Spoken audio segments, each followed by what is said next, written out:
for the month of May and June.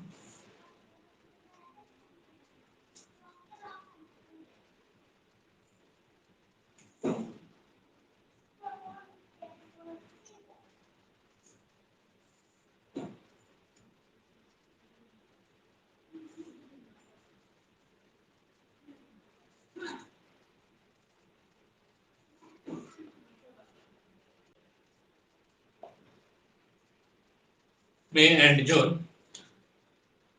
So for the month of May, we have already done it in the last class. Anyways, I'll continue it once again for your reference. So we will begin with the opening balance. So first you write one column for particulars. So A. ನಿಮಗೆ ಕಾಣಲಿಲ್ಲ ಅಂದ್ರೆ zoom ಮಾಡಿ ಕಾಣ್ತದೆ ಇಲ್ಲಿ.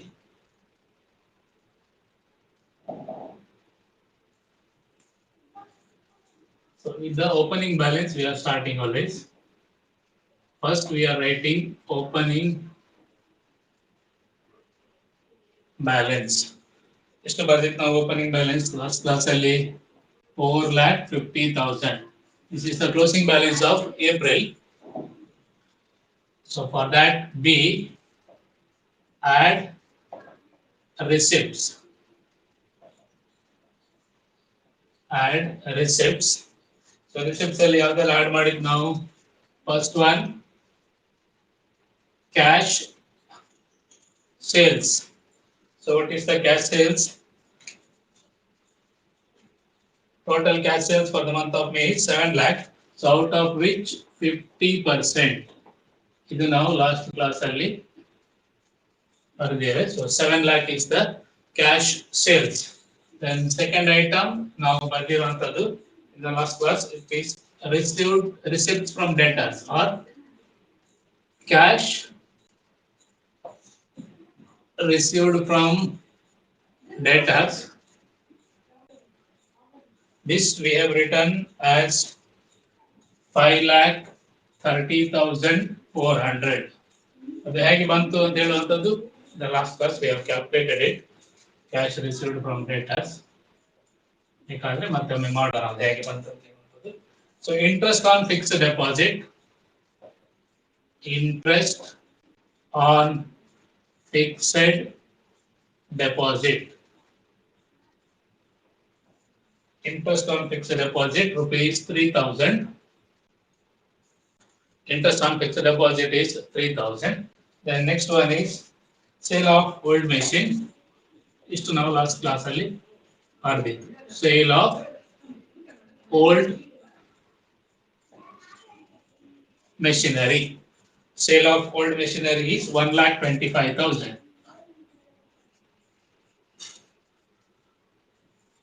So total A plus B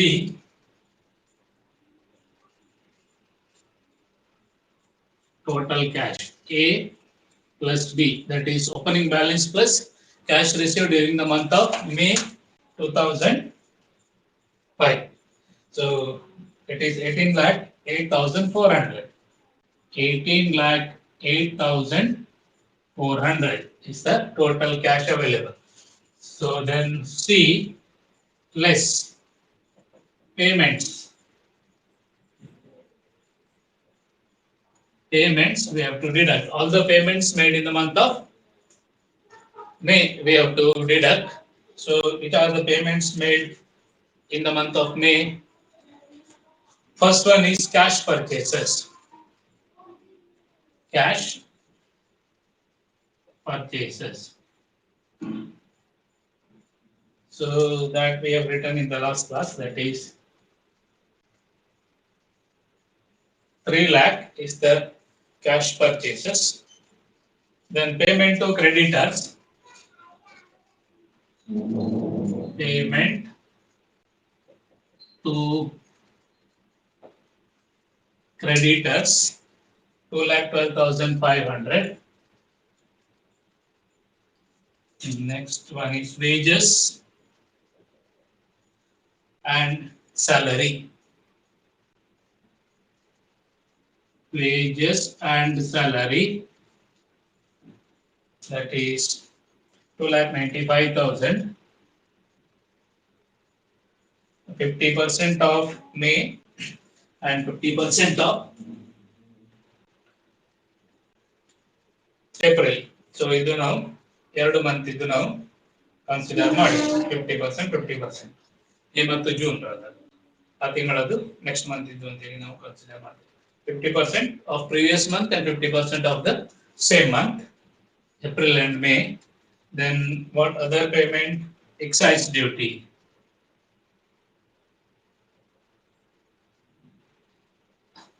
Excise duty 40,000.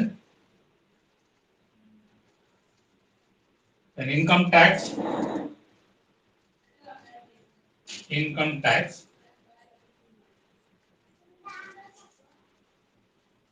For the month of May, no income tax. Income tax is paid in the month of June, so leave it blank. Then purchase of new machine. One more item. Purchase of new machine. That is to be paid in the month of June. June ಅಲ್ಲಿ ನಾವು payment ಮಾಡಬೇಕು ಅದಕ್ಕೆ. ಇಷ್ಟನ್ನು ನಾವು add ಮಾಡಿ total ಮಾಡಿ. So total payment or directly deduct whatever. Total payment until last class ಅಲ್ಲಿ ಬರ್ದಿತ್ತು ನಾವು 8,47,500 is the total payment. Total payment. Total payment. So from the total receipts or total cash, deduct total payment, you will get the closing balance of cash for the month of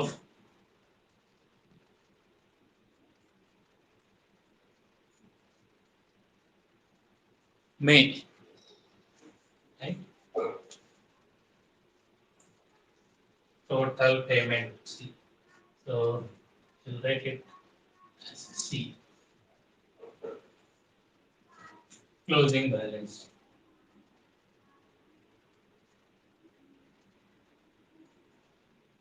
A plus B minus C. Closing balance will be 9,60,900. 9,60,900 from 18,08,400. You are deducting 8,47,500. You will get 9,60,900 as closing balance. So closing balance of May is the opening balance of June. So write 9,60,900. 9,60,900 is the opening balance for May. May ತಿಂಗಳ opening balance ಅಂತೇಳಿ ನಾವು ಅದನ್ನು consider ಮಾಡ್ತೇವೆ. So that is the closing balance of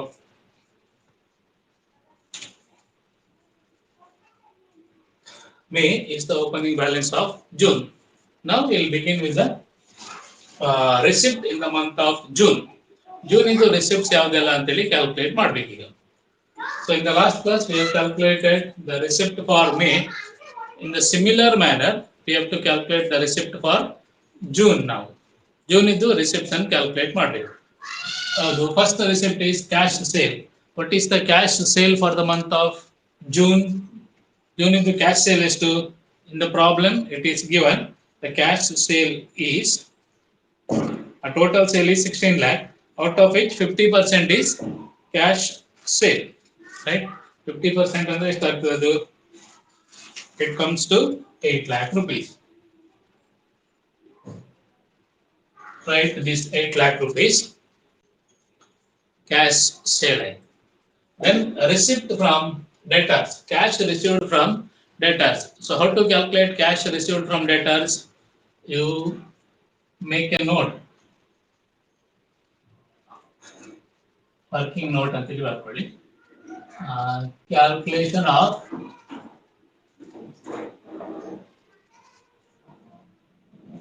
cash received from debtors. Calculation of cash received from debtors. So ಹೇಗೆ calculation of cash received from debtor calculate ಮಾಡ್ತೇವೆ? There is a instruction given. 50% of the sale represent credit sales. Out of the credit sale, 60% are received in the same month. 60% is received in the same month at a discount of 2%. 60% ಅದೇ month ಅಲ್ಲಿ receive ಮಾಡ್ತೇವೆ ಮತ್ತು ಆ ಡೆಟಾರ್ಸ್ ಗೆ ನಾವು 2% discount ಕೊಡ್ತೇವೆ. Here you write for the month of debtors for June. 50% of the sale represents credit sale. Out of credit sale, 60% is received in the same month at a cash discount of 2% and 20% received in the next month. Remaining 20% is received 2 months later without any cash discount. So now we have to calculate the debtors for June sales. June ಅಲ್ಲಿ ಎಷ್ಟು sale ಮಾಡಿದ್ದೇವೆ? Credit sale ಮಾಡಿದ್ದೇವೆ ನಾವು. Cash sale 8 lakh ಆದ್ರೆ credit sale ಕೂಡ 8 lakh ಆಗ್ತದೆ ಅಲ್ವಾ? So 8 lakh into 60%. 60% same month ಅಲ್ಲಿ ರಿಸೀವ್ ಮಾಡ್ತೇವೆ ನಾವು. ಸೇಮ್ ಮಂತ್ ಅಲ್ಲಿ ರಿಸೀವ್ ಮಾಡ್ತೇವೆ ಅಂದ್ರೆ ಎಷ್ಟಾಯ್ತು? 8 lakh ಇನ 60% ಅಂದ್ರೆ 8 lakh ಇದ್ದು 60%.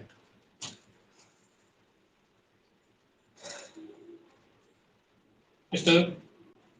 8 lakh ಇದ್ದು 60%, 4,80,000.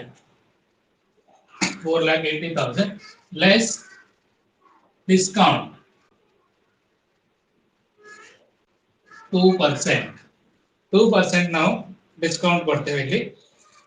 ಯಾರು ನಮಗೆ ಬೇಗ ಪೇಮೆಂಟ್ ಮಾಡ್ತಾರೆ ಅವರಿಗೆ, ಈ ತಿಂಗಳಲ್ಲಿ ಯಾರು ಪೇಮೆಂಟ್ ಮಾಡ್ತಾರೆ ಅವರಿಗೆ ನಾವು 2% ಡಿಸ್ಕೌಂಟ್ ಕೊಡ್ತೇವೆ. ಸೊ ಡಿಸ್ಕೌಂಟ್ ಎಷ್ಟಾಗ್ತದೆ?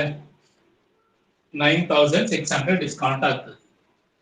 9,600 is the discount.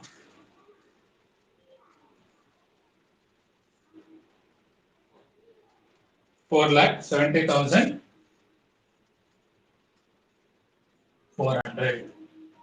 4,70,400. ಇದು ಜೂನ್ ಇದ್ದು ರಿಸಿಪ್ಟ್. ಆಮೇಲೆ ಏಪ್ರಿಲ್ ಮೇ ಅಲ್ಲಿ ಸೇಲ್ ಮಾಡಿ. ಮೇ ಅಲ್ಲಿ ಎಷ್ಟು ಸೇಲ್ ಮಾಡ್ತೇವೆ ನಾವು? Credit sale. It is the credit sale for May. ನಾವು ಪ್ರಾಬ್ಲಮ್ ಅಲ್ಲಿ ನೋಡಿ ನೀವು ಮೇ ಅಲ್ಲಿ ಎಷ್ಟು ಕ್ರೆಡಿಟ್ ಸೇಲ್ ಮಾಡಿದ್ದೇವೆ ಅಂತೇಳಿ. May total sale of May is 14 lakh, out of which 50% is credit sale. 50% 7 lakh. ಸರಿಯಾ? 7 lakh ಇದ್ದು ನಾವು ಎಷ್ಟು ರಿಸೀವ್ ಮಾಡ್ತೇವೆ? 20% ಮೇದು 20% ಜೂನ್ ಅಲ್ಲಿ ರಿಸೀವ್ ಮಾಡ್ತೇವೆ. ಎಷ್ಟಾಯ್ತದು? 1,40,000. ಇವರಿಗೆ ಯಾರು 1 month ಬಿಟ್ಟು ಕೊಡ್ತಾರೆ ಅವರಿಗೆ ನಾವು ಡಿಸ್ಕೌಂಟ್ ಕೊಡ್ತೇವೆ. ಎಷ್ಟು ಡಿಸ್ಕೌಂಟ್ ಕೊಡ್ತೇವೆ? 1% ಡಿಸ್ಕೌಂಟ್ ಕೊಡ್ತೇವೆ. So 1% discount comes to 1,400 rupees. 1,400 discount ಕೊಟ್ಟಾಗ ನಮಗೆ ಡೆಟಾಸ್ ಇಂದ ಬರುವಂತದ್ದು 1,38,600 rupees ಬರ್ತದೆ. ಸರಿಯಾ? ಆಮೇಲೆ ಏಪ್ರಿಲಿನ ಸೇಲ್ಸ್. ಏಪ್ರಿಲ್ ಇದು ಕ್ರೆಡಿಟ್ ಸೇಲ್ಸ್. ಏಪ್ರಿಲ್ ಅಲ್ಲಿ ಎಷ್ಟು ಕ್ರೆಡಿಟ್ ಸೇಲ್ ಮಾಡಿದ್ದೇವೆ? ಟೋಟಲ್ 12 lakh ಸೇಲ್ ಮಾಡಿದ್ದು. 12 lakh ಅಲ್ಲಿ ಕ್ರೆಡಿಟ್ ಸೇಲ್ ಎಷ್ಟಾಗ್ತದೆ? 6 lakh rupees ಆಗ್ತದೆ. 6 lakh rupees ಇನ 20% ನಾವು 2 ತಿಂಗಳು ಬಿಟ್ಟು ರಿಸೀವ್ ಮಾಡುವಂತದ್ದು. ದಟ್ ಈಸ್ ಜೂನ್ ಅಲ್ಲಿ ನಾವು ರಿಸೀವ್ ಮಾಡ್ತೇವೆ. ಏಪ್ರಿಲಿನ ಸೇಲ್ಸ್ ಇದೆ ಎಷ್ಟಾಗ್ತದೆ? 1,20,000. ಇಲ್ಲಿ ಡಿಸ್ಕೌಂಟ್ ಕೊಡುದಿಲ್ಲ ನಾವು 2 ತಿಂಗಳು ಬಿಟ್ಟು ಕೊಟ್ಟವರಿಗೆ. No discount. So total 1,20,000 receive ಮಾಡ್ತೇವೆ. ಸೊ ಈಗ ಆ 3 ಐಟಮ್ ಅನ್ನು ನೀವು ಆಡ್ ಮಾಡಿ. So add all the 3 items. 1,38,600, 1,20,000 ಮತ್ತು 4,70,400. it will come to 7,29,000.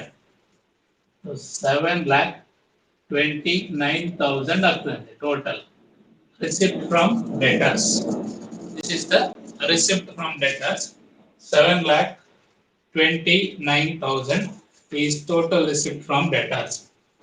7,29,000. This amount we have calculated in the working note. Working note ಅಲ್ಲಿ ನಾವು ಕ್ಯಾಲ್ಕುಲೇಟ್ ಮಾಡಿರುವಂತ ಅಮೌಂಟ್ ಇದು 7,29,000 is the total amount. ಇದು ಜೂನ್ ಇದ್ದು ಸೇಲ್ಸ್ ಇದ್ದು 60%. 60% ಅಲ್ಲಿ with the 2% cash discount.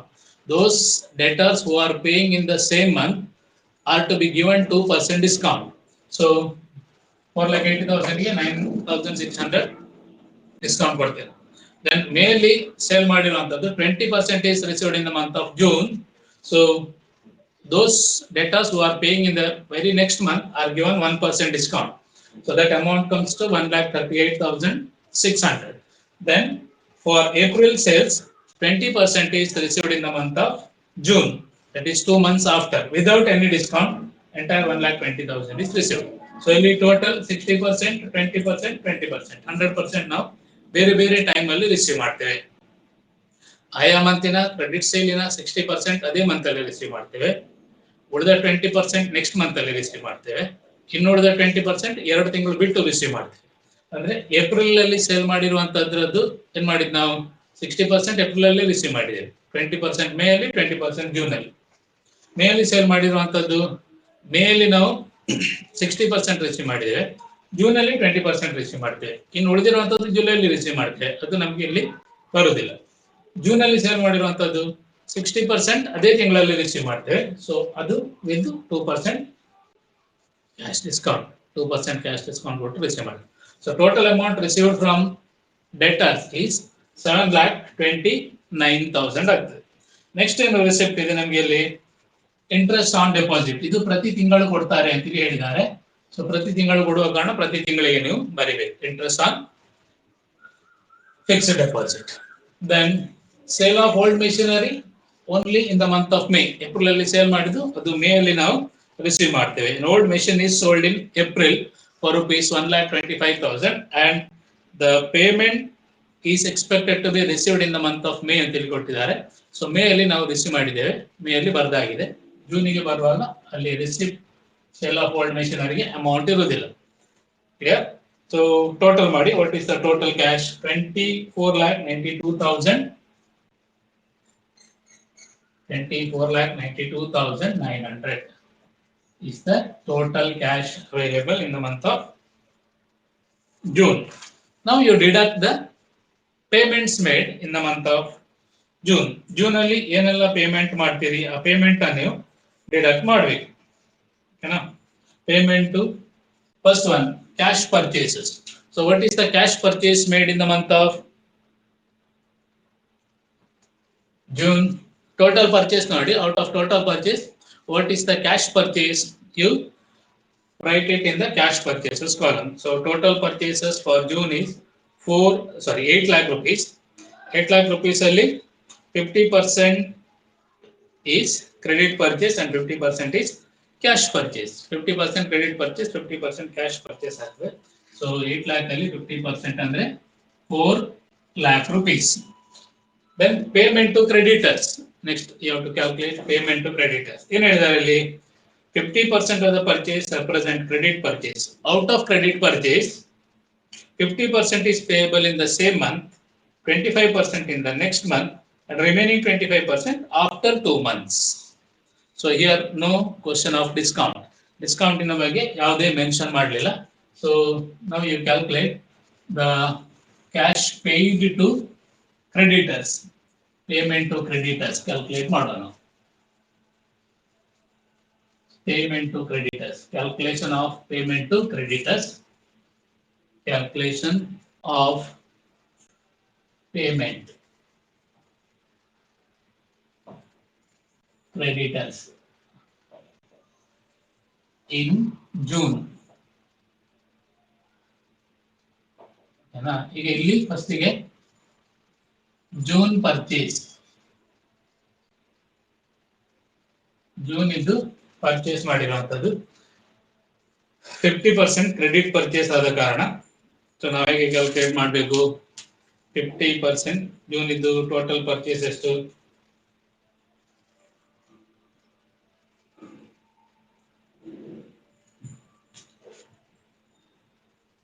8 lakh right 8 lakh ಅಲ್ಲಿ 50% 8 lakh ಟೋಟಲ್ ಪರ್ಚೇಸ್ ಅದರಲ್ಲಿ 50% ಕ್ರೆಡಿಟ್ ಪರ್ಚೇಸ್ ಕ್ಲಿಯರ್ ಈ 50% ಅಲ್ಲಿ 50% ಅದೇ ತಿಂಗಳಲ್ಲಿ ಕೊಡ್ತೇವೆ ನಾವು into 50% ಪುನಃ 8 lakh ಟೋಟಲ್ ಪರ್ಚೇಸ್ ಅದರಲ್ಲಿ 50% ಕ್ರೆಡಿಟ್ ಪರ್ಚೇಸ್ ಆ 50% ಕ್ರೆಡಿಟ್ ಪರ್ಚೇಸ್ ಅಲ್ಲಿ 50% is paid in the same month 50% ಅನ್ನು ಸೇಮ್ ಮಂತ್ ಅಲ್ಲಿ ನಾವು ಪೇಮೆಂಟ್ ಮಾಡ್ತೇವೆ ಸಪ್ಲೈಯರ್ಸ್ ಗೆ ಹಾಗೆ ಎಷ್ಟಾಗ್ತದೆ ಅದು 50% ಅಂತ ಹೇಳಿದ್ರೆ it comes to 2 lakh rupees 2 lakh rupees then ಮೇದು ಪರ್ಚೇಸ್ ಮೇಯಲ್ಲಿ ಟೋಟಲ್ ಎಷ್ಟು ಪರ್ಚೇಸ್ ಮಾಡಿದ್ ನಾವು ಮೇಯಲ್ಲಿ ಟೋಟಲ್ ಪರ್ಚೇಸ್ ಮಾಡಿರುವಂತದ್ದು 6 lakh rupees ಸರಿಯಾ 6 lakh rupees ಅಲ್ಲಿ 50% ಕ್ರೆಡಿಟ್ ಪರ್ಚೇಸ್ ಅದರಲ್ಲಿ 50% ಮೇಲೆ ಪೇಮೆಂಟ್ ಮಾಡಿದ್ದೇವೆ ಇನ್ನು 25% ಜೂನ್ ಅಲ್ಲಿ ಪೇಮೆಂಟ್ ಮಾಡುವಂತದ್ದು into 25%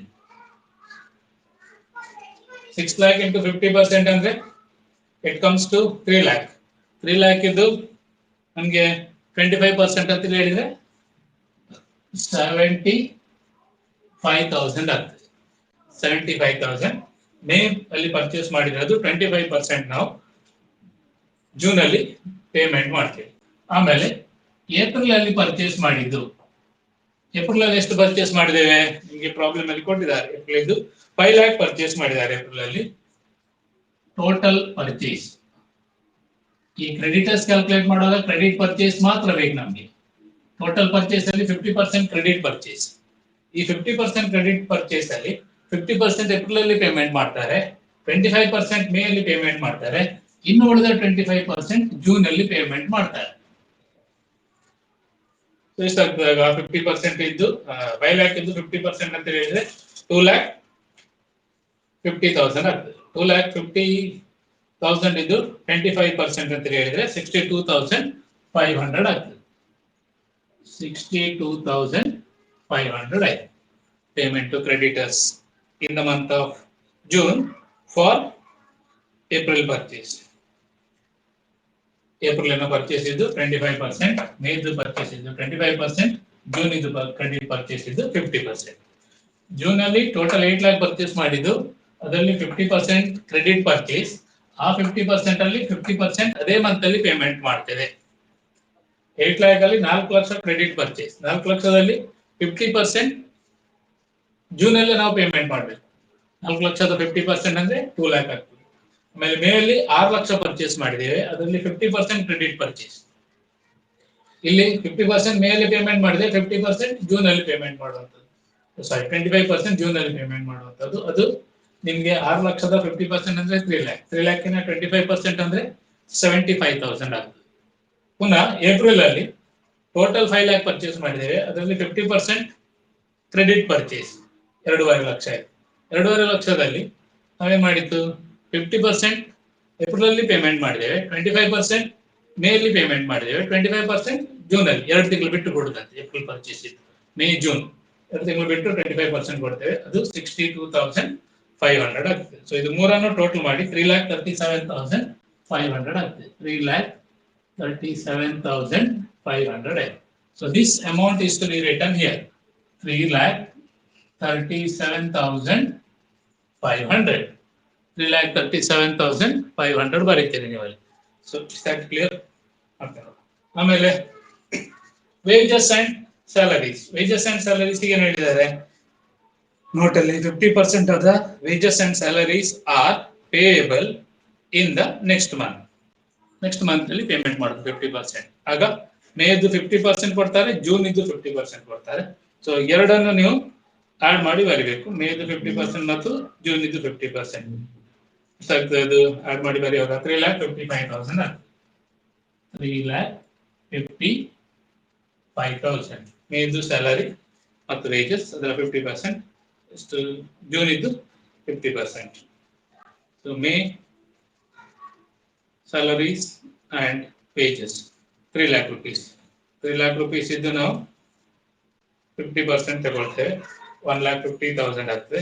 ಆಮೇಲೆ 4,10,000 ಇದು 50% ತಗೊಳ್ತೇವೆ. ಸೊ ಅದೆರಡು ಸೇರಿಸುವಾಗ 3,55,000 ಆಗ್ತದೆ. Then excise duty. ಎಕ್ಸೈಸ್ ಡ್ಯೂಟಿಗೆ ಏನು ಹೇಳಿದ್ದಾರೆ? Excise duty of each month is payable in the next month. So ಇಲ್ಲಿ ನಾವು ಏಪ್ರಿಲ್ ಇದು ಬರೆದಿದ್ದೆವು, ಇಲ್ಲಿ ಮೇದು ಬರೀತೇವೆ. ಮೇದು ಜೂನ್ ಅಲ್ಲಿ, ಜೂನ್ ಇದ್ದು ಜುಲೈ. ಸೊ ಆದ ಕಾರಣ ಏಪ್ರಿಲ್ ಇಂದು ಮೇ ಅಲ್ಲಿ ಬರ್ತೇವೆ, ಮೇ ಇಂದು ಜೂನ್ ಅಲ್ಲಿ ಬರೀತೇವೆ, ಮೇ ಇಂದು ಜೂನ್ ಅಲ್ಲಿ ಬರೀತೇವೆ. ಇದು 50,000. ಆಮೇಲೆ ಇನ್ಕಮ್ ಟ್ಯಾಕ್ಸ್ ಅಲ್ಲಿ ನೋಟ್ ಕೊಟ್ಟಿದ್ದಾರೆ ಏನಂತೇಳಿ.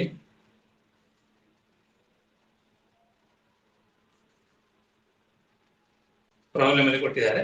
ಇನ್ಕಮ್ ಟ್ಯಾಕ್ಸ್ ಏಪ್ರಿಲ್ಗೆ ಇಲ್ಲ, ಮೇಗೆ ಇಲ್ಲ, ಜೂನಿಗೆ 30,000.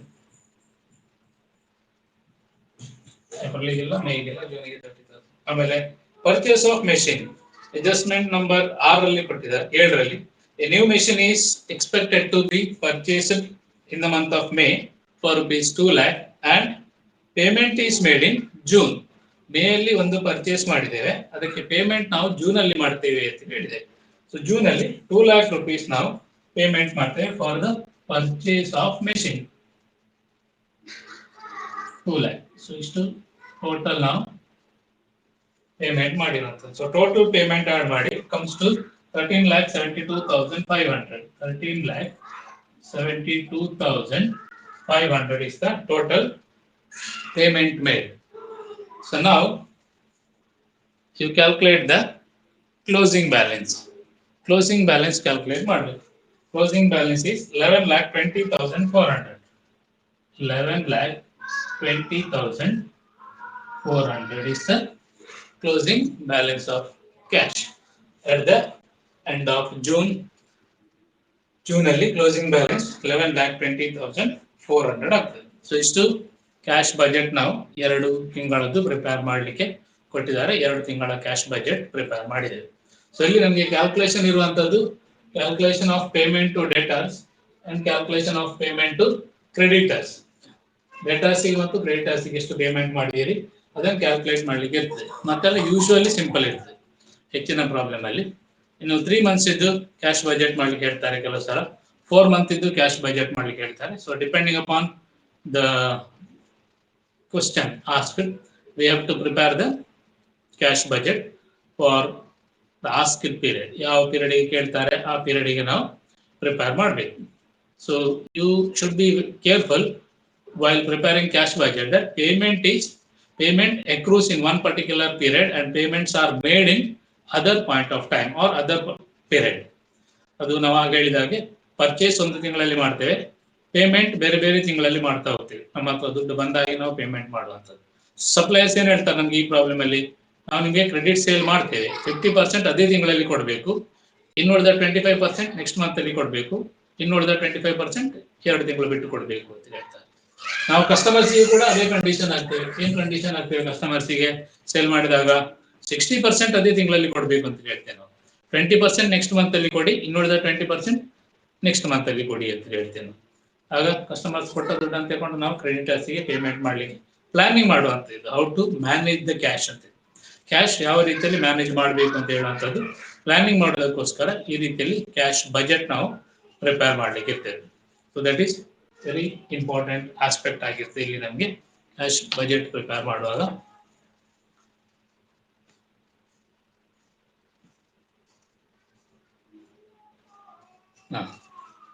Now, if you have any clarification, want any clarification, or if you have any doubt, you can ask. ನಾನು ಗೊತ್ತಾಗ್ಲಿಲ್ಲ ಅಂತ ಹೇಳಿದ್ರೆ ಕ್ಲಾರಿಫಿಕೇಶನ್ ಇದ್ರೆ ನೀವು ಈಗ ಕೇಳ್ಬೋದು. ಯಾರಿಗಾದ್ರೆ ಯಾವ್ದಾದ್ರು ಗೊತ್ತಾಗ್ಲಿಲ್ಲ ಅಂತ ಮಾಡಿದ್ರೆ ಇದೊಂದು ನೀವು ಸ್ವಲ್ಪ ನೋಡಿ ಮತ್ತೆ ವರ್ಕೌಟ್ ಮಾಡಿ ನೋಡಿ. ಡೌಟ್ ಇದ್ರೆ ನಾಳೆ ಸಹ ಕೇಳ್ಬೋದು, ನಾಳೆ ಕ್ಲಾಸ್ ರೆಕಾರ್ಡ್. ಇದು ಕಾಣ್ತಿತ್ತಲ್ಲ ಬರ್ದಿದ್ದಲ್ಲ, ಕ್ಲಿಯರ್ ಉಂಟಲ್ಲ? ಕಾಣ್ಲಿಲ್ಲ ಅಂದ್ರೆ ಝೂಮ್ ಮಾಡಿ, ನೀವು ನಿಮ್ಮ ಸ್ಕ್ರೀನ್ ಅನ್ನು ಝೂಮ್ ಮಾಡಿ. ಈಗ ಯಾವ್ದಾದ್ರು ಕಾಣ್ಲಿಲ್ಲ ಅಂತ ಹೇಳಿದ್ರೆ ಕಾಣ್ತದೆ. ಹೊಸ ಎಕ್ಸ್ಪೀರಿಯನ್ಸ್ ಕಾರಣ ಇಬ್ಬರಿಗೂ ಅಷ್ಟು ನಿಮಗೂ ನಮಗೂ. ಸೊ ಅದರಿಂದ ಇದು ಮಾರ್ಕರ್ಸ್ ಆಗಿ ಮಾರ್ಕರಲ್ಲಿ ಬರೆಯೋದು ಕೂಡ ನಮ್ಗೆ ಏನು ಪ್ರಾಕ್ಟೀಸ್ ಆಗಬೇಕಷ್ಟೇ. ಚಾಕಲ್ಲಿ ಸಣ್ಣ ಚಾಕಲ್ಲಿ ಬರೆದು ಗ್ರಿಪ್ ಇರ್ತಿತ್ತು. ಹ್ಯಾಂಡ್ ರೈಟಿಂಗ್ ಕೂಡ ಅಷ್ಟು ಕ್ಲಿಯರ್ ಇರದಿದ್ರೆ ಏನು you have to bear with that for some time or some days. ಮತ್ತೆ ಅದು ನಮ್ಗೆ ಒಮ್ಮೆ ಇದರ ಗ್ರಿಪ್ ಸಿಕ್ಕಿದ ಮೇಲೆ ಮಾರ್ಕರ್ ಇದು ಸರಿಯಾಗಿ ಕೇಳಿಕೊಂಡ. ಏನಾದ್ರು ಚೇತನ್ ಇದೆಯಾ?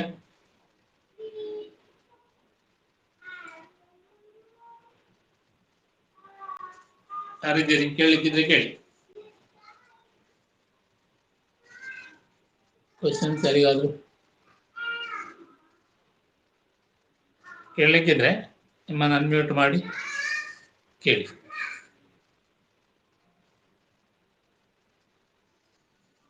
ಅನುಷಾ,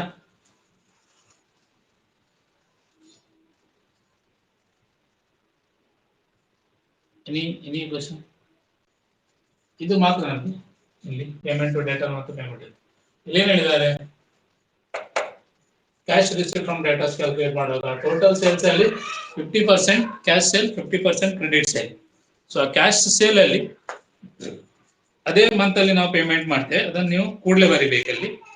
ಕ್ರೆಡಿಟ್ ಸೇಲ್ ಅಲ್ಲಿ 50% out of the credit sale 60% is received in the same month.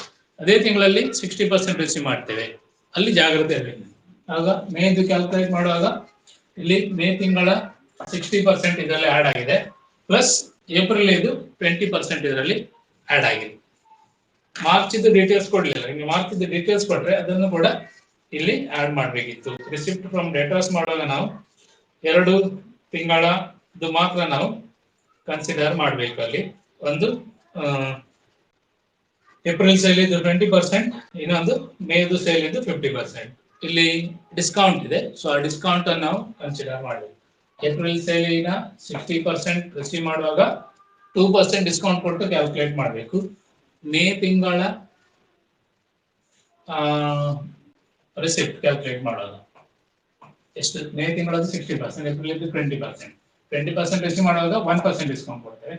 ಇಲ್ಲಿ 60% ರಿಸೀವ್ ಮಾಡುವಾಗ 2% ಡಿಸ್ಕೌಂಟ್ ಕೊಡ್ತೇವೆ. ಇಲ್ಲಿ 2 ತಿಂಗಳದ್ದು ಮಾತ್ರ. ಇಲ್ಲಿಗೆ ಬರುವಾಗ 3 ಮಂತ್ ಇದಾಗ್ತದೆ. April, May, June. ಜೂನ್ ಇದು 60% ವಿತ್ 2% ಡಿಸ್ಕೌಂಟ್. ಕ್ಲಿಯರಾ? ಮೇದು 20% ವಿತ್ 1% ಡಿಸ್ಕೌಂಟ್. ಏಪ್ರಿಲ್ ಇದು 20% with 1% discount. No discount, sorry, no discount. Plus 2 ತಿಂಗಳು ಬಿಟ್ಟುಕೊಟ್ರೆ ಡಿಸ್ಕೌಂಟ್ ಕೊಡೋದು. ಜೂನ್ ಇದ್ದು 60% ಕ್ಯಾಶ್ ರಿಸೀವ್ ಮಾಡಿದ್ದು, ಅದಕ್ಕೆ 2% ಡಿಸ್ಕೌಂಟ್. ಮೇದಲ್ಲಿ 20% ಕ್ಯಾಶ್ ರಿಸೀವ್ ಮಾಡಿದ್ದು, 1% ಡಿಸ್ಕೌಂಟ್. ಏಪ್ರಿಲ್ ಇದರಲ್ಲಿ 20% ಕ್ಯಾಶ್ ರಿಸೀವ್ ಮಾಡ್ತೇವೆ ಡೇಟಾಸ್ ಇಂದ with no discount. So total 7,90,000 ಬರ್ತದೆ. ಆಗ ನಾವು ಕ್ಯಾಲ್ಕುಲೇಟ್ ಮಾಡಿದ್ರೆ ಕ್ರೆಡಿಟರ್ಸ್ ನಮ್ಗೆ ಏನು ಡಿಸ್ಕೌಂಟ್ ಕೊಡುವುದಿಲ್ಲ. ಸೊ ಕ್ರೆಡಿಟರ್ಸ್ ಗೆ ಪೇಮೆಂಟ್ ಮಾಡುವಾಗ 3,37,500 ಪೇಮೆಂಟ್ ಮಾಡುವಾಗ ಯಾವ್ದೆಲ್ಲ ಪೇಮೆಂಟ್ ಮಾಡಿದ್ ನಾವು? ಜೂನಿನ ಪರ್ಚೇಸಿನ 50%. ಜೂನ್ ಅಲ್ಲಿ ಇಷ್ಟು ಕ್ರೆಡಿಟ್ ಪರ್ಚೇಸ್ ಮಾಡಿದ್ದೇವೆ 4 lakh, ಅದರ 50% 2 lakh ಪೇಮೆಂಟ್ ಮಾಡಿದ್ದೇವೆ. ಮತ್ತೆ ಹಿಂದಿನ ತಿಂಗಳ ಪರ್ಚೇಸ್ ಇದ್ದು ಕ್ರೆಡಿಟ್ ಪರ್ಚೇಸಿನ 25%. ಕ್ರೆಡಿಟ್ ಪರ್ಚೇಸ್ 3 lakh ಆಗ್ತದೆ. 3 lakh ಇದ್ದು 25% ಅಂದ್ರೆ 7,50,000 ಆಗ್ತದೆ. ಏಪ್ರಿಲಿನ ಕ್ರೆಡಿಟ್ ಪರ್ಚೇಸ್ 2,50,000, ಅದರ 25% ಅಂದ್ರೆ 62,500 ಆಗ್ತದೆ. ಇಲ್ಲಿ ಡಿಸ್ಕೌಂಟ್ ಇಲ್ಲ. ಸಪೋಸ್ ಕ್ರೆಡಿಟರ್ಸ್ ಡಿಸ್ಕೌಂಟ್ ಕೊಟ್ಟರೆ ಅದನ್ನು ಕನ್ಸಿಡರ್ ಮಾಡಿ. ಸೊ ಟೋಟಲ್ ಮಾಡಿ ಇಲ್ಲಿ ಬರೀತೀನಿ. ಸೊ ಇದು ಕ್ಯಾಲ್ಕುಲೇಷನ್ ಇಲ್ಲ. ಇಲ್ಲೆಲ್ಲ ಬೇರೆ ಏನು ಕೇಳಲಿಕ್ಕೆ ಇಲ್ಲ ಅಂದ್ರೆ ಕ್ಲೋಸ್ ಮಾಡುವ. Thank you.